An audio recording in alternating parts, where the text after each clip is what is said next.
The Miami Foundation with the Public Space Challenge, and I just wanted to welcome you to our webinar today. I have a few housekeeping items before we start. We're going to have a brief presentation today, and we'll be taking questions, obviously. FYI, all of you are on mute right now, and we'll be taking your questions through the chat window at the bottom of your screen. You can start entering them at any time, and we'll get to them just after we finish the presentation.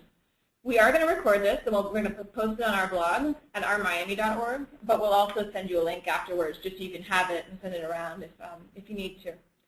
And now I'd like to introduce Stuart Kennedy, who's a Senior Program Officer for the Miami Foundation, who's going to kick us off. Thanks, Marika. Hello, everyone. Thank you for joining us today to learn a little bit more about the Public Space Challenge. The Public Space Challenge is an ideas contest open to anyone, individuals, for-profits, nonprofits, anyone in the community, for the best ideas to improve or create new public spaces.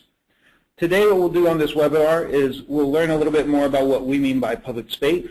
We'll talk about the challenge and how to apply.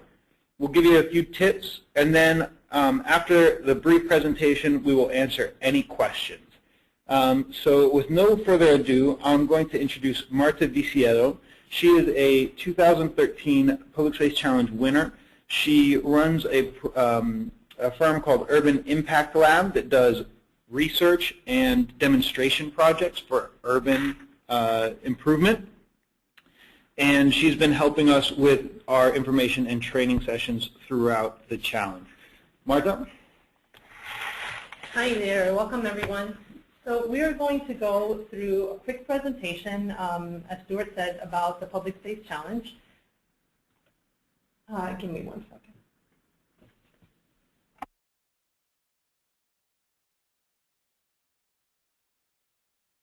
Oh, sorry about that. So the Miami Foundation has partnered with the Health Foundation to bring the Public Space Challenge. Once again, this is the second year that the Miami Foundation is doing this. And as Stuart said, it's an idea submission contest. It's open to any individual or organization. You do not need to be a nonprofit, and you don't need to be a formal organization to submit. You can submit with a group of people, a group of friends, or even just an individual. The ideas should all be aimed to do one of two things, improve public spaces or create new ones. The winning ideas will receive funding and support to make those ideas a reality. By support, the Miami Foundation will provide some technical assistance to the winners that are selected, and the funding is on a scale that will be determined based on the needs for each project. Now, when you're submitting an idea, it's not necessary to provide a budget or to provide a number, but it is something that will be asked further along if you're selected as a finalist. And I'll go a little bit more into detail with that process in just a bit. This year, just like last year, there's $130,000 available. The Miami Foundation is providing $100,000 of that, and $30,000 is coming from the Health Foundation of South Florida. Those $30,000 will go to support ideas that address health, exercise, wellness in general in Miami-Dade County. The submission deadline is April 8th. Right after the deadline closes, for about 2 weeks, we will be selecting the finalists. This is something that's new from last year. Last year, there was not a finalist portion. This year, we will have several finalists selected, and from that, the finalists will complete a full proposal, and winners will be selected around June. So I'd just like to talk real quick about the value of public spaces and why this challenge is so important to Miami at this moment. Public spaces really help us build a sense of community. They help create social engagement. They help create spaces where people can have interactions that sometimes are spontaneous, or sometimes are planned, but they ultimately end up building a stronger community. They're also an incredible neighborhood asset. So it becomes an amenity for your community, for the place that you live. It increases the value and just the livability and desirability of our community in general. I'd like to go through a couple pictures just to talk about what public spaces are and give a couple of ideas of what they can be and what they can represent. So the picture on the screen right now is South Miami-Dade Cultural Center. It's a beautiful space. It's near a canal. As you can tell, it's wide, open space. It could probably use a little bit more people action, but it is a beautiful public space down in the southern portion of Dade County. Next up, we have Fuchs Park. This is in South Miami, right off of US 1. Again, a smallish park, but a beautiful public space that is a great amenity to the South Miami community. Now, what we have here is a previous challenge winner. This is Gail Zambrano with her project called Chalked Up Miami. And I just want to call attention to the fact that parks are not the only thing that are valuable public spaces. There are sidewalks, open areas. They're also incredibly important public spaces. And sorry, I apologize for that. That's Zalduando, Gail Zalduando, who's the person that did Chalked Up Miami. And anyways, what you see here is a big chalkboard, and it's really become a community message board that people have been able to leave messages, interact, and it's still up, and she's actually received more requests to do more of these moving forward. Another big important public space in our community is transportation, things around transportation. This is the South Dade Busway. But we have many transit stops, bus stops, Metro Rail, Metro Mover, even Tri-Rail in our county. And I would challenge people to think of how can we make these spaces better, the sidewalk, the street, the bus stops. This is, of course, Grand Central Station in New York. And this slide is here just to call attention to the fact that our public spaces can become iconic centers of our community and key identifiers of a whole region. We do have something like PAM that is quickly becoming an iconic center in our community locally, and it is, again, a beautiful public space.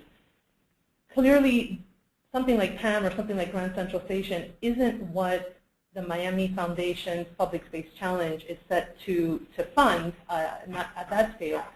But what are the seeds? What are the seeds that can be planted to get there? What are the important pieces that we can start now to get to places like this that become iconic centers of our community?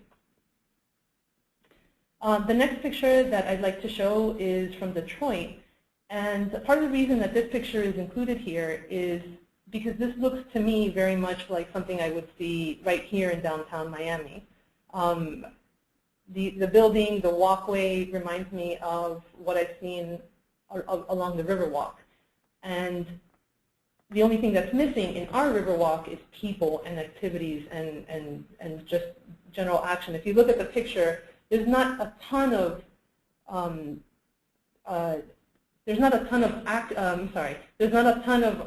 things happening other than people are there, and there's just some artwork, a couple vendors, but people enjoying the space. This is the High Line in New York.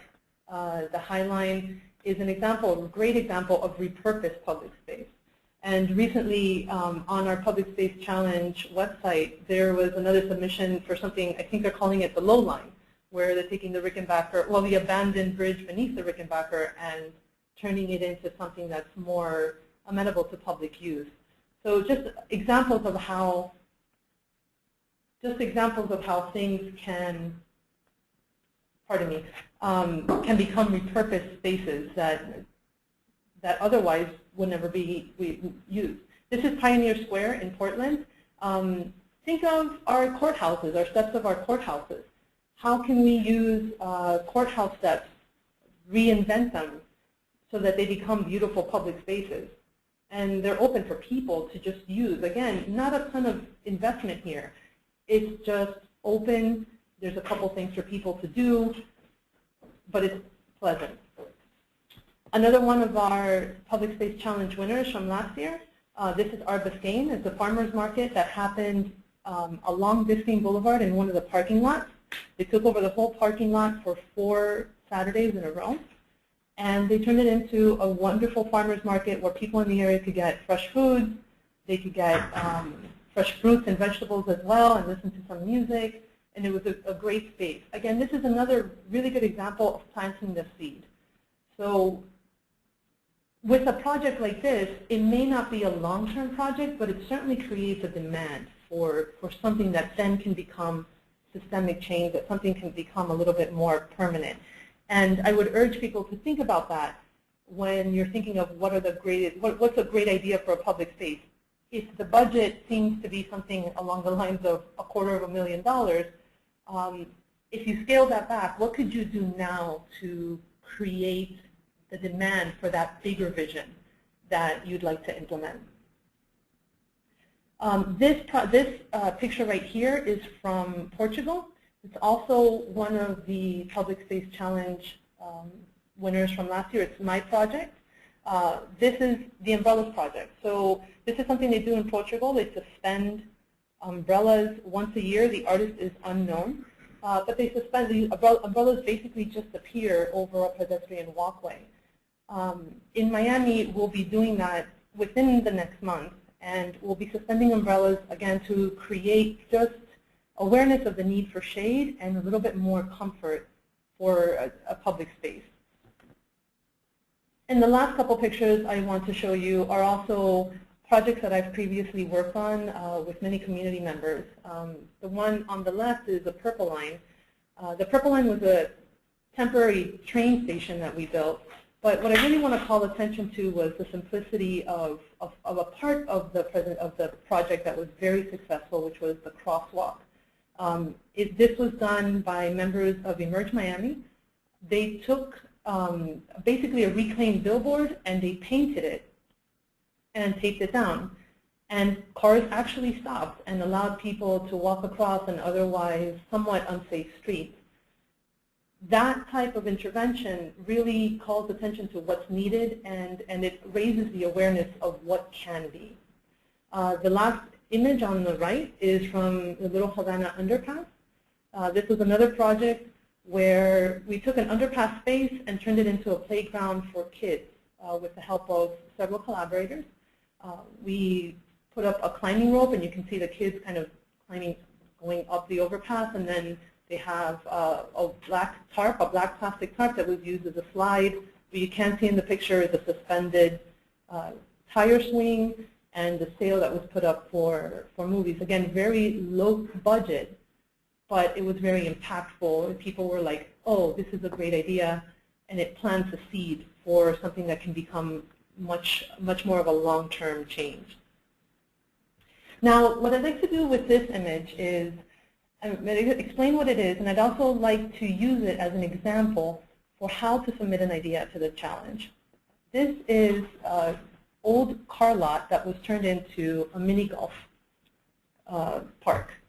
It's a temporary mini golf park. The image is from popupcity.net. I strongly suggest that anybody curious for just looking for ideas or want some inspiration to check out that website, popupcity.net. They have some great interventions and urban projects along these lines, just things that can certainly be used to help improve areas. If I were to submit that idea, again, the mini golf park, I would come to the website, and the website address is right at the top, www.rmiami.org/challenge. And you scroll down to the yellow button where it says click here to submit an idea. Once you click there, you're going to be taken to a screen that looks like this. On the lower left, you see the button that says add an idea. And a couple things, the first couple things that you'll be asked to do is, number one, to map it. There'll be a red pin. And I'd like to call attention to a second on that red pin. In previous years, the pin actually moved along to where you needed. You could grab the pin itself and move it along the map to where your idea was going to be submitted. This time, it's a little bit different. You're going to have to actually move the map to the pin. If you go on the website, you'll notice that the red pin will actually not move. The map is what moves. So just keep that in mind It's really easy. Just drop the map right under the pin where your idea is located. And next, you're going to answer a few simple questions to start with. That'll be your name, your email, and a title for the project. I would suggest that the title be something a little bit catchy. So I'll give you one example with the pop-up golf, mini golf. We did a couple of these seminars, and we asked different people what they would call it. The workshop that we did in Opalaka created a really interesting name. It was Popalaka Mini Golf, or something along those lines. At any rate, it was really an interesting name, and it was catchy. So it helps people that are going through hundreds of submissions kind of just grab their attention. So I would urge everyone to think about titles for their projects that's a little catchy, that would just kind of make somebody think a little bit, or just create a little bit of interest from the get-go. The next two things that you're going to answer when submitting an idea are probably the two most difficult questions. My idea to improve this place so that people could. This year, there is a cap on how many characters you can submit. It's 750 characters per question. So my idea to improve this place, going again back to the mini golf idea, would be to maybe transform underused space or an underutilized space into a community play space, a place where people can gather and play, something along those lines, so that people could. Now, what would people do in your space or with your idea? What benefit is it to the community that you're giving this idea to? Maybe people will feel safer. Maybe people will have, it'll address health issues. Maybe it will just create a space for people to gather. Maybe it's a wayfinding tool that you're suggesting, and so people could find their way or know about secret hidden gems that are in your community that otherwise are undiscovered. Now, the last couple things that you'll do when you're submitting an idea is, first of all, you're going to choose a category, and that's under that field that's idea type.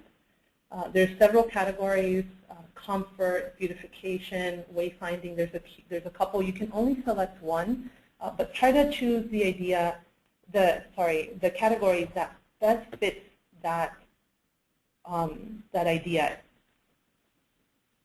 And you provide your phone number. And the last thing I really want to point out is about uploading an image. Even if you take an image that's not necessarily original, as I did with the umbrellas, I took an image that was something that was done somewhere else. Makes it really helpful for people that are looking, again, through hundreds of applications and hundreds of words to get a quick idea of what it is that you are trying to convey or what your idea is. So even if it's a drawing, a sketch, or a picture that's taken from somewhere else, it would be really helpful to make sure that you upload an image. And you can add a link as well if you have a website that you own somewhere else and you have some ideas. You have like a sketch or more about the project there. The last couple things that I want to point out, this is on the original landing page, rmiami.org/challenge. There's a couple things. First of all, there's a blog. You can go to that first link, and the blog post just gives you a little bit of stories and backgrounds, resources of different challenge ideas and different perspectives. Frequently asked questions is a 2-page document with really short responses to the most common questions. You can also check out all the winning ideas from last year. So the 2013 ideas, you can go and check them out, check out where they were and get a little bit more information and perhaps inspiration from those. And the last thing is IOB. IOB is partnering with the Miami Foundation to help crowdsource these projects. Now, if you have an idea that you're ready to get started on right away, you don't have to wait for the Miami Foundation or for the Public Space Challenge to even end before starting. you can contact IOB and get started on fundraising and start implementing your project right away. Lastly, a couple of extra things to consider. First of all, do you have a team of people that can help you implement this? Also, a team of people that can help you make sure that the idea fits the current need, fits the place, the community that you're addressing. Do you have a rough budget estimate? Again, I'd like to stress you don't need to submit any budget information, but if you have a $100,000 idea, what could you do with $1,000 right now? If you had to pare it down to $1,000, how would you do that? And that creates the framework to build a project that then is something that you can start now and perhaps build into. And lastly, consider organizing. What organizing considerations do you need to have? You need to think about the time frame. How long will it take you to build? The Miami Foundation will give you as much time as you need within the year that the project, and they will not dictate when the project is implemented, but it is a good idea for you to consider how long it's going to take you to organize. How are you going to publicize and get the information about your project out there and let people know about what's happening? Social media, advertising, things like that. And who are your potential community partners with moving forward? Those are just kind of 3 quick things to consider. What we're going to do now is we are going to open it up for questions and answers. I'm sure that there's lots of questions out there. My colleague Marika Lynch has been gathering questions for both me and Stuart. Great, thanks. We already have a couple of questions, but please, feel free to submit them through the chat window. Do ideas for the Public Space Challenge need to be original, or can you borrow something that's already been done someplace else and do it here? You can absolutely borrow ideas that have been done somewhere else.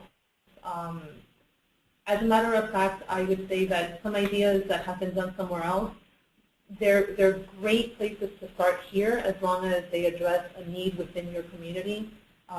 But clearly they've worked somewhere, so it's great to start with something that's already been done. In fact, your project actually was done someplace else. Where was it done? My project had been done in Portugal. Unfortunately, when I tried to get information about the artist, it's an anonymous person that puts it up. Nobody knows who does it. So I wasn't able to reach out. But yes, it's something that has been done somewhere else. Great. So there's some technical questions, too, about the application itself. The 750 characters that there are, does that include spaces? Is that a cap? That does include spaces, includes everything. Anything you type into that box will be included in the 750 characters. And another thing along those lines, can you just submit one idea, or how many can you submit? You don't have a limit as to how many ideas you can submit. I would suggest that if you have somewhere in the vicinity of 30 great ideas, that maybe you consider limiting that to a few of the most important ones, just to help people that are selecting, going through the process of selecting and judging these ideas, to help them understand which are the priorities, which ones are really important to you. But no, there is no limit. This is a question kind of about the type of projects. Can a project be more of a publicity project to let people know that a certain space exists? For example, the community might not know about it. Absolutely, and as a matter of fact, currently there are a couple ideas that are similar to that on the map. Now, one thing I'd like to mention, if you find a project that's very, very similar to a project that you'd like to suggest yourself, maybe consider reaching out to the person that put the idea on the map and partnering with them and helping them bring, if you have somebody that's doing exactly the same thing that you want to do, partner with them and help that come to life. We had a couple instances of that last year where people just came together and helped and collaborated with ideas that were already presented. Great. So there are 2 actually people who are asking the same question. So maybe this is a common sort of inquiry. If you have a project that's going to take a place in multiple places, how do you put that on the map? Well, Is it going to happen at the same time, at the same place? I think I'll take that. I think the way that you submit ideas is you can only drop a pin in one place. So I would choose a place that's representative of the type of project that you're thinking of, and then mention in your answer, in filling out the idea submission, that this can happen in other places, and you've thought that through, and maybe list the other places. We had last year some folks that actually submitted lots of ideas in different places, or the same idea in lots of places, I should say, and it became confusing for the selection panel to know what they really wanted to do. And one example, with the project that I submitted, the umbrellas, the intention behind that is to do it repeatedly. So the first one, I just submitted it in downtown Miami, but once that one is done, I'll be actively looking for other places to do that installation. So so that's just another question. Will it be repeated at the same time? Or does it pop up at the same time? Thanks. So how important is it to gather a conversation around your idea on the site, to get the likes, to get the comments? Does that factor into anything? So it certainly does. At its most basic, the Miami Foundation will actually have a special recognition for the idea that receives the most likes on the site. But really, the point of this website and making it an open submission process is to start a conversation. So we're encouraging people to share their ideas with the community, encourage their friends to like it, get people to comment on it, and create that conversation. And as we go through with our selection panel, we will certainly look at the community momentum that ideas have, and that will factor into which ideas are selected. And people, when they share it on social media, they should probably use the hashtag #OurMiami too, so that other folks can see their. They should. Our Miami is the hashtag that we're using for all things Public Space Challenge. Good. Are you looking to fund current projects that are already going on, or just new ones? We will fund ongoing projects or new projects. That doesn't matter. Sometimes it's nice to see a little bit of momentum behind a project so that we know it has legs. But that said, a ton of the winners last year were ideas that came from scratch and had not been done before. Okay. Go ahead. Just one quick note on that. If you have an idea, there's a current project that's a larger scale project, and there's an idea for some small portion of that, that's also a good thing to submit. So there's just for a really simple example, there's a very big park that is going to be installed, and you're working on perhaps making it either safer or more comfortable with benches, for example. That's a great piece of a project to submit. Mm-hmm. So the entire amount you're giving away is $130,000. Is there a cap for a funding request? There's not a cap. There's going to be a scale. On the low end is about $2,500. On the high end, it's about $15,000. I think is the highest. So there is no cap. So okay. There's no low end or high end. We have $130,000 that will be divided between the winning ideas. So last year, the $130,000 was divided between 15 ideas. And due to the level of those ideas and the requests, the grant amounts ranged from $2,500 to $15,000. That's not to say that we're limited to those numbers this year or in the future. And do they have to match the grant?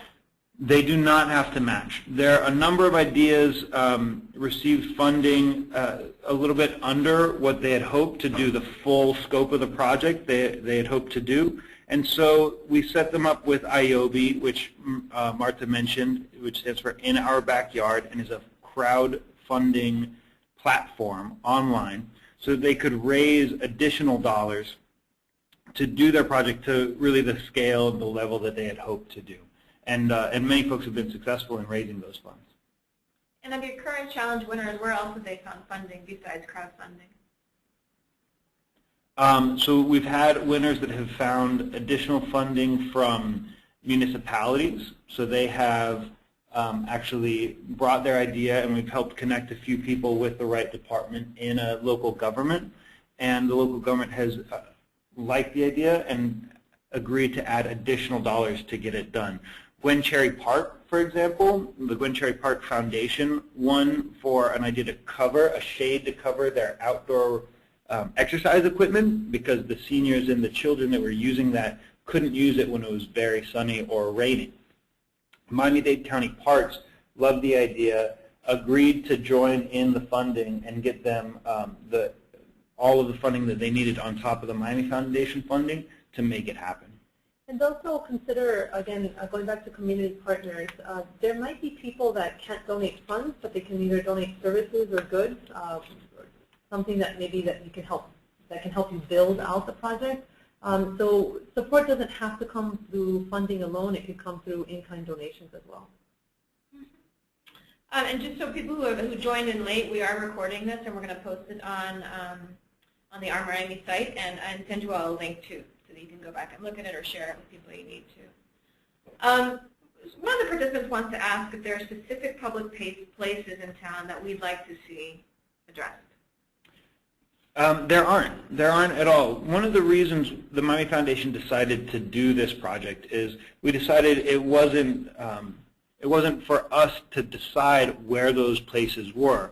Rather, we wanted to ask the community, those folks that know their neighborhoods best, the people that are living and working throughout this community every day, where are those places that need to be improved, or where are those places that are seriously lacking in public spaces.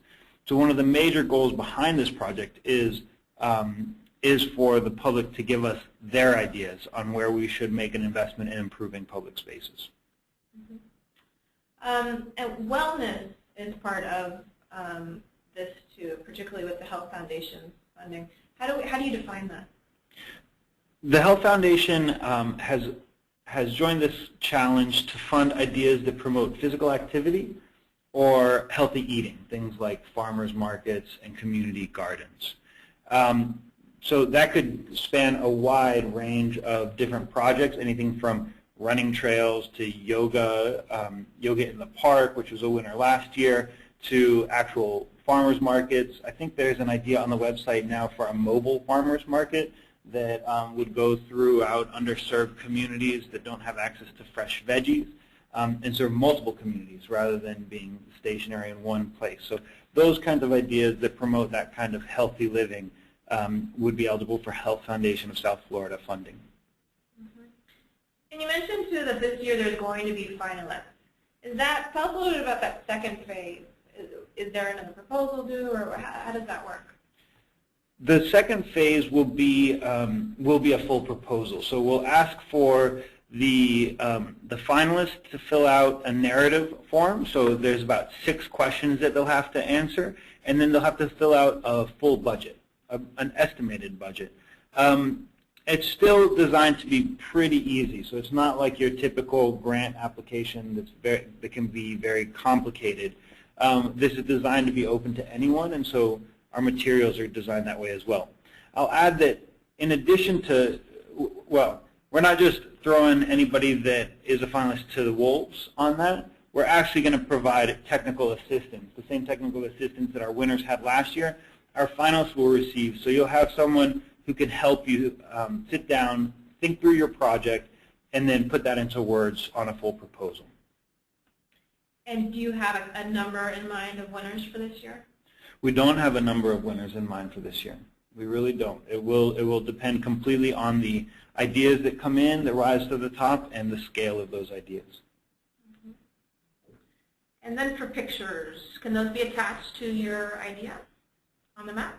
There's a button right on the submission form when you add an idea. There's a button that says upload a photo. So yes, absolutely. And we encourage that, right? Yes.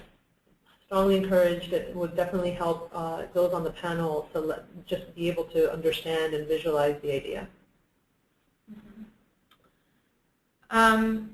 Question 2, how often are you going to have this challenge? And when's the next time? It's our intention to have this on an annual basis. We don't have, we haven't thought too far into the future, so we'll get through this year and we'll see how it goes, and we expect to have a 2015 Public Space Challenge as well. Great.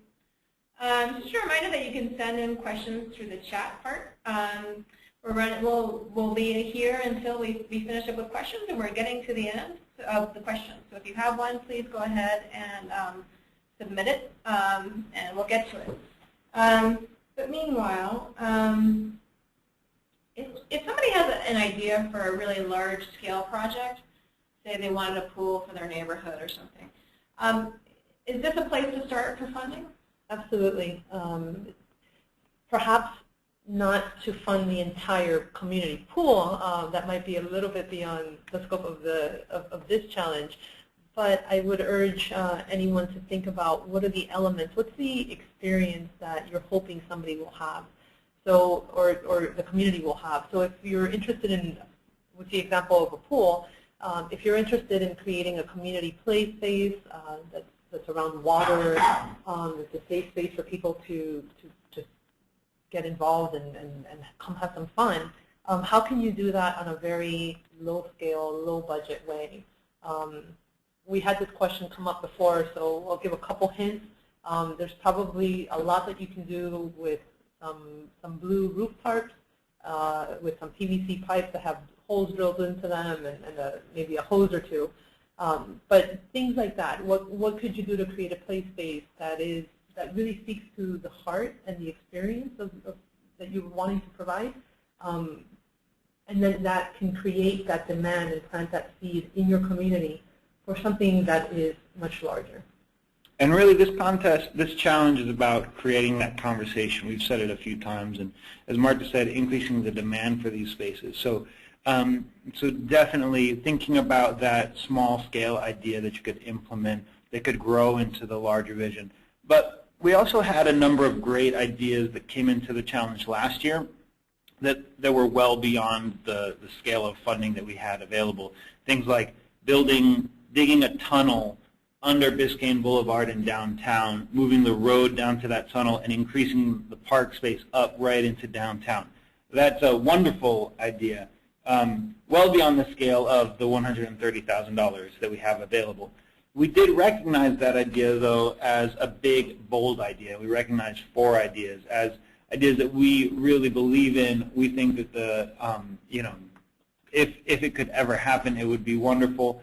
But the challenge and the way that the website is set up to be an interactive space allows for that opportunity to submit these kind of big, large-scale ideas and let people see that, start a conversation about it, and see where it goes. Mm-hmm. And if you are a winner, will the Miami Foundation help get city permitting? What we'll do is we'll make sure that we introduce you to the right folks. We've done a ton of work with the 2013 winners, making sure that they're connected to the right people in the right departments of various municipalities, the county, the city. So absolutely, we will do our best to get you connected. But I want to make sure that everyone understands that if you are successful in receiving a grant, the foundation holds the individual that submitted the idea responsible for actually implementing that idea. So if you submit the idea, we'll ask you to carry it through. The foundation won't be doing that. And talk a little bit about the timing, again, for the grant process. There's still a question about that. And when should people be planning to actually be implementing their project? Sure. So the deadline for the idea submission period is April 8th. We'll select finalists by the end of April, and then the finalists will have a few weeks to fill out their full proposals with that technical assistance. We'll announce winners in June, so it'll be mid to late June that winners are announced publicly. And then the winners will have, from that time, they'll have a year to carry out their projects. So all projects will have to happen within that year, but we won't put specific requirements on when projects have to happen outside of the year mark. And who picks the finalists and the winners? We have a selection panel of community experts and placemaking professionals. So these are folks that know Miami intimately and they understand public spaces intimately, and they'll be helping us select the finalists and the winners. So as I mentioned, we're getting to the end of the questions. This is really last chance, last call. of course, we're always available by email, but for the webinar. Marta, you mentioned one website that was good for ideas and inspirations for public challenges. Are there a couple of other, for public space ideas, are there a couple of others that you'd recommend people just check out? Yes, there are a couple of others. One that comes to mind immediately is the Project for Public Spaces. That is it's a great resource that can actually connect you to a ton of other websites that do installations and urban demonstration projects.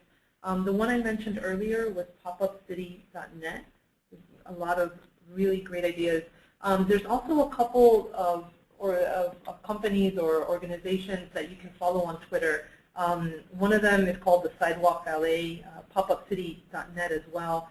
But if you do a Google search just under great public spaces, you're going to see a lot of, number one, ideas and images come up, but you're going to see a lot of organizations that do these things on a regular basis across the world. So I would suggest, if you just looked a little bit, you would see a lot of things come up. And also remember that the 2013 ideas and winners are still available. So you can see other ideas that were submitted and last year's winners and get some inspiration from there as well.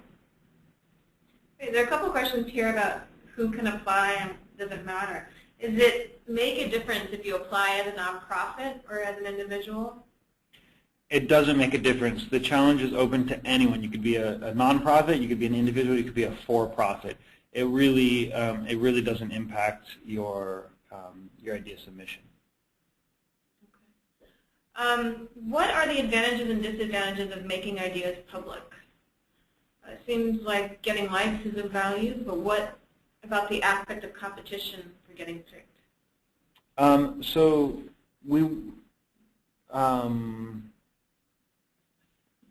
there's no direct impact between the likes and the comments and getting picked that I can say. But the selection panel will be looking at all of those likes and all of those comments, and it'll be very helpful to understand whether an idea has legs, whether the community really would embrace the idea if it was selected. And then on top of that, we'll have special recognition for the idea that receives the most likes. And also, just as Stuart said earlier about the advantages of making these ideas public, one of the big advantages is that this conversation in Miami-Dade County becomes elevated and amplified. We have a wonderful community. We have great weather. We have a great place to live, and sometimes our public spaces aren't quite up to par. So the idea behind this is to not only move the conversation, but also help our communities and us as residents realize how much power we have in shaping where we live. Mm-hmm. The question from a nonprofit that doesn't have much social media experience. So how do they go about getting their ideas supported online?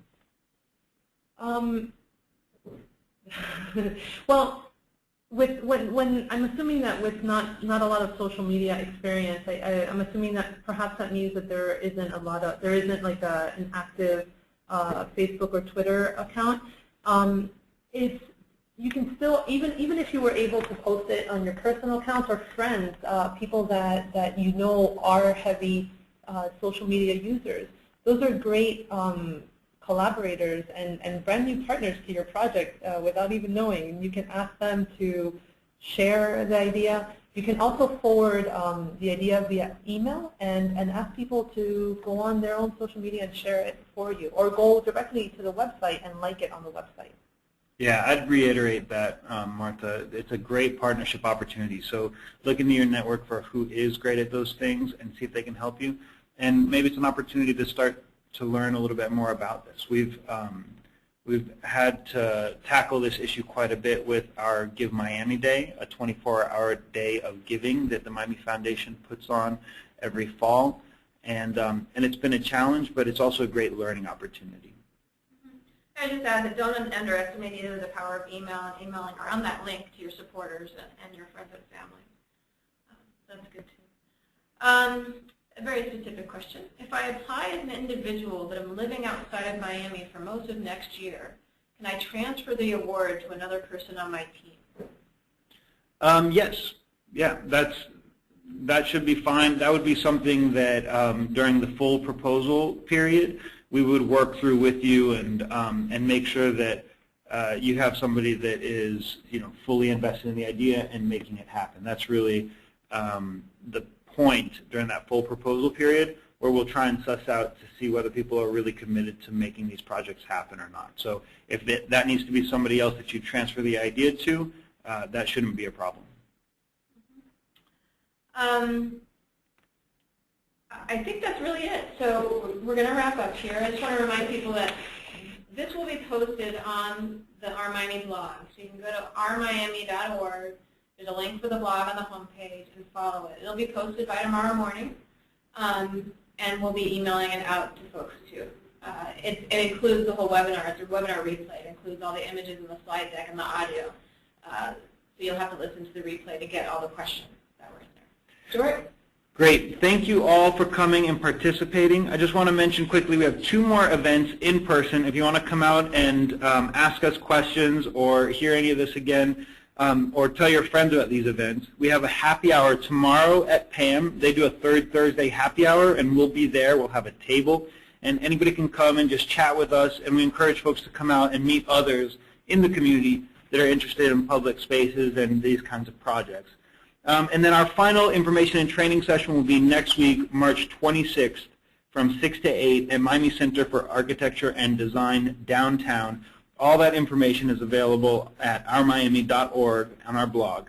And if you have any further questions, you can reach us directly at ourmiami@miamifoundation.org. That's the email address, and we'll be sure to get back to you. Thank you all for participating, and we look forward to seeing your ideas.